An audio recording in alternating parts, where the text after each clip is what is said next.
Cette fois-ci, la question est, peut-on empêcher l'Antichrist de paraître? Peut-on empêcher l'Antichrist de paraître? Alors, ça, nous sommes dans un contexte de confinement, dans un contexte de coronavirus, on parle de Covid-19, on parle même de Covid-20, on parle de Covid-21 et même de 22, peut-être 23, si le Seigneur n'est pas revenu entre-temps, hein, n'est-ce pas? C'est Didier Raoult qui dit que le virus a connu des variants, hein, il y a des variants, que l'on n'en est plus au Covid-19, mais qu'on en est à des variants, il y a eu plusieurs variants entre-temps.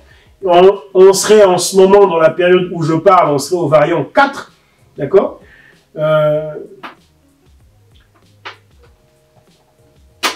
Et donc, de cette atmosphère-là, d'anxiété, d'angoisse et de cette atmosphère kafkaïenne, on est en train de dire que, bon, bah, voilà, l'Antichrist risque de paraître incessamment sous peu.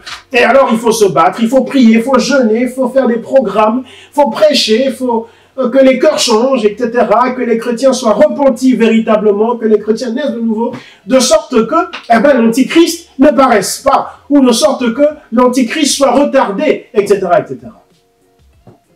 Cela est-il possible? Dieu fait toutes choses en son temps. Dieu ne fait les choses ni à l'avance ni en retard.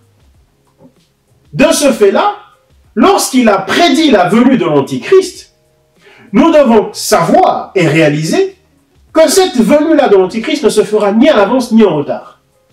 Et que par conséquent, il ne nous est donc pas possible de la retarder. Et encore moins de l'annuler. Parce que les décrets de Dieu sont infaillibles. C'est-à-dire, les décrets de Dieu ne peuvent que se réaliser, ne peuvent que s'accomplir. La parole de Dieu ne peut que s'accomplir. Elle ne retourne pas à lui sans avoir accompli ce pourquoi elle est sortie. Si la parole a donc prophétisé sur la venue de l'Antichrist, quoi que l'on fasse, l'Antichrist paraîtra. Et il paraîtra en son temps. Ni trop tôt, ni trop tard, ni en retard. Il paraîtra en son temps. Mais une chose est sûre, il paraîtra.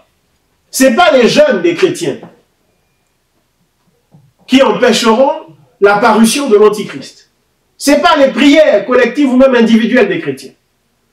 Ce n'est pas la nouvelle naissance des chrétiens. Ce n'est pas la repentance sincère des chrétiens qui empêchera l'Antichrist de paraître. Il paraîtra. Et il paraîtra en son temps. Alors on a peur parce que M. Macron s'exprime en disant « La bête de l'événement arrive ». Cette génération doit savoir que la bête de l'événement arrive et elle est là. Alors on a peur, ah oui, il a dit la bête de l'événement arrive, la bête de l'événement, ah, on se l'envoie sur WhatsApp et sur bien d'autres réseaux dont je ne connais même pas les noms. Et rien, ni les marches, ni les manifestations, ni les marches de protestation, ni les sit-ins, ni rien du tout, ni les prières, et rien n'empêchera l'Antichrist de paraître. Et si c'est lui, l'Antichrist, réellement, que Macron appelle la bête de l'événement, parce que rien n'est si sûr. Et ça se trouve, c'est pas du tout lui que Macron nomme comme ça. Peut-être qu'il parle simplement du coronavirus et que pour lui, le coronavirus, c'est la bête de l'événement. Je n'en sais rien.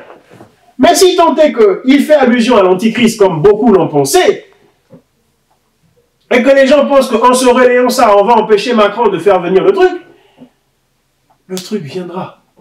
La bête viendra. Parce que c'est la prophétie. La prophétie a parlé, la prophétie est sortie. Et elle s'accomplira certainement. Demeurez bénis, shalom.